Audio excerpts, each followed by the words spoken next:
Guys, kagigising ko lang, grabe, sobrang sakit ng likod ko. At sobrang kapagod kagabi, hindi ko na i-close yung vlog. Sobrang exhausted talaga this week, pero okay lang kasi dahil lang din naman sa mga order sa akin, kaya pagod na pagod tayo kaysa walang ginagawa. Kahit papano merong income. Ayan. Ay, sobra. Gusto ko mag-stretch, gusto ko magpa-massage. Sobrang sakit talaga lagi ng likod ko. Dahil, eto lang din naman ang gamit ko. Ayan. Pero nandito siya sa paanan ko. Pero minsan pinapatay ko naman siya.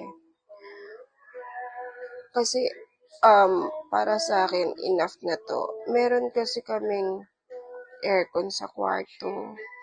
Pero, parang ang bilis ko nang ginawin.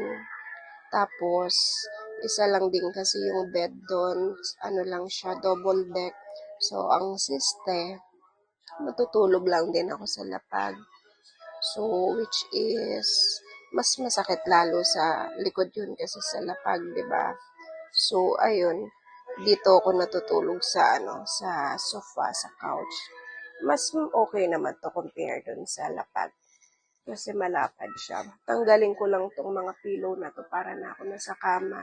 Tapos meron pa siyang parang mini couch. Mini na patungan. Pag nilagay mo pa lalo dito, kahit 2 tao, 3 tao siguro kasya. 3 bata. Kaya ano ako dito, comfy na comfy ako dito. Mag-stretch muna ako dito guys. Tapos prepare, and then sabak na naman tayo sa baking.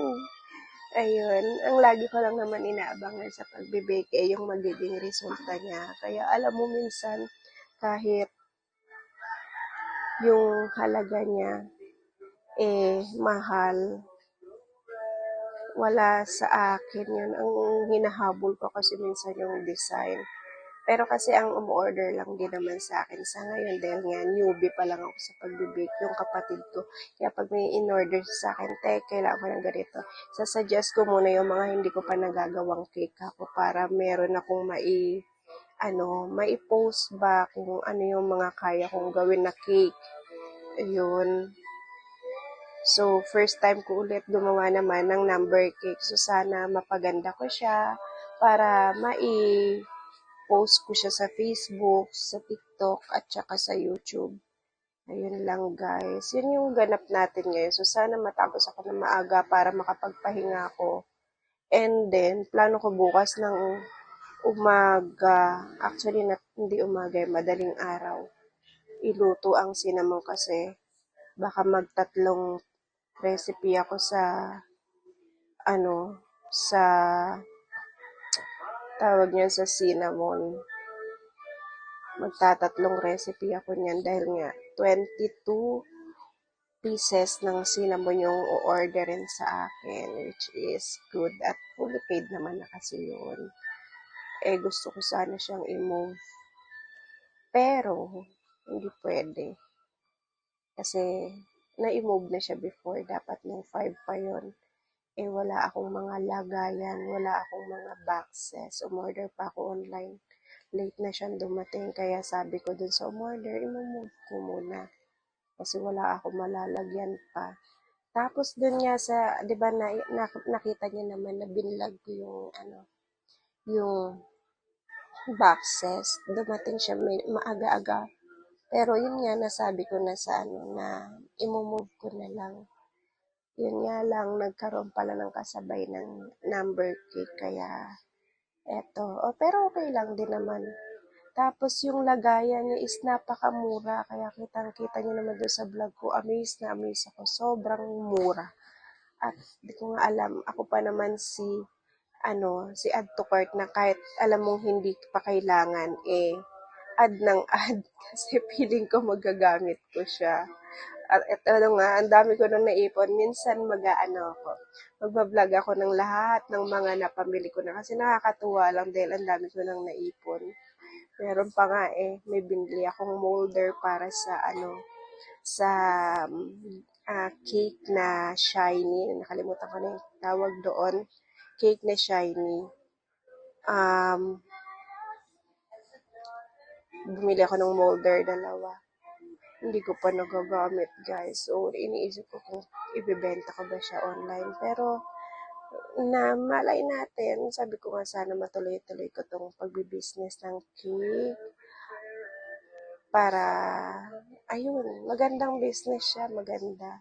Basta continuous lang. Tapos yung mga recipe kasi, wala naman kasi din akong sariling recipe. Kaya, yung aking mga niluluto dahil lang din kay YouTube. At thank you nga pala sa mga napapanood ko. Isa na dun yung kay Chef RV. Talaga marami kang matututunan. Paborito kong panoorin Chef RV. Kasi bukod sa nagkakaroon ka ng knowledge, tsaka yung mga pinupuntahan niya. Ayan, sana maging gano'n na rin tayo ka-successful one day. Kasi itong YouTube, actually, kung hindi nyo na itatanong, pagbablog pala, matagal ko na siyang gustong gawin. Nasa abroad pa ako. Meron akong mga in-upload. Lalagay ko na lang dyan.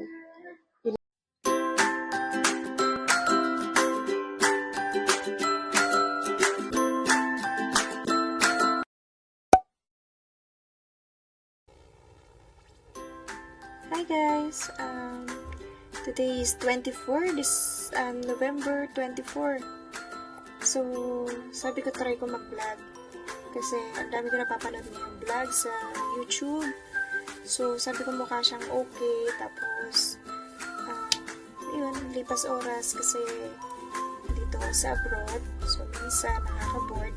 So, ayun, try ko mag-vlog. Alay natin kung okay naman. Ngayon, break time ko. May duty ako kanina. Yung duty ko is split duty. So, kaninang morning ang duty ko is 9 to 1. And then, balik ako mamaya around 6 to 11:30 naman. So, 9 hours and a half ang duty ko. And then, afternoon, pag-uwi ng bahay, wala na.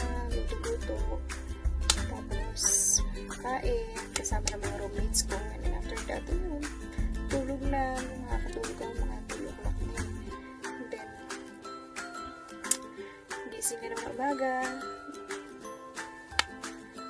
Dalawang klase kasi yung duty ko. Meron akong split, meron akong straight. So, pag straight, 2 o'clock afternoon hanggang 2 o'clock ng hapon hanggang 11:30. So, ngayon, since November, so, nagbabakasyon ako ng December 4. So, waiting na lang ako ngayon ng time para biyaheng finish na. Namimiss ko. Lalo na ngayon magdi-December, magpapasko. Super namimiss ko talaga. Wow.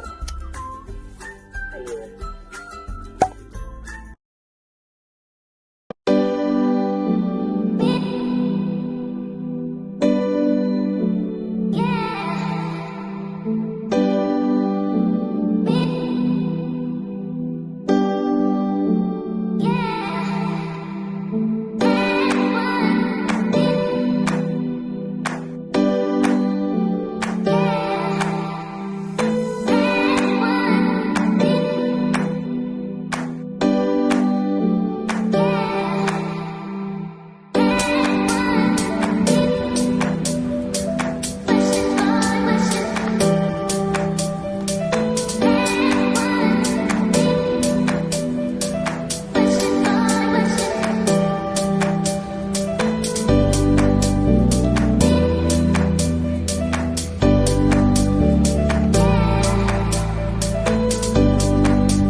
inumpisahan ko siya bago ako umuwi. Mga December din yun. Actually, year 2018, naiiyak din ako tuloy sa naiiyak tuloy ako sa, naalala, ano ba yan? Naiiyak tuloy ako sa kanta dahil nga December din nung pinifilm ko yung vlog na nasa UAE pa ako. Tapos namiss ko yung family ko. Sorry na. Ngayon, di ba, nai-skip ko na lang kasi naalala ko lang yung mga experience ng isang OFW. Sorry na guys.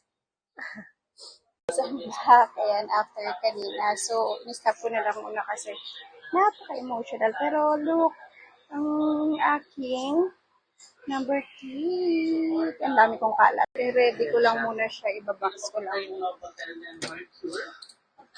Doon na rin banda yung carbon shopping according to my research. Share ko lang. Sobrang ganda doon. Pinitip ko lang po. Kasi doon sa loob ng kwarto, nakalimutan ko lang ang damit. Ayan. Ayan pala yung aking number cake, guys.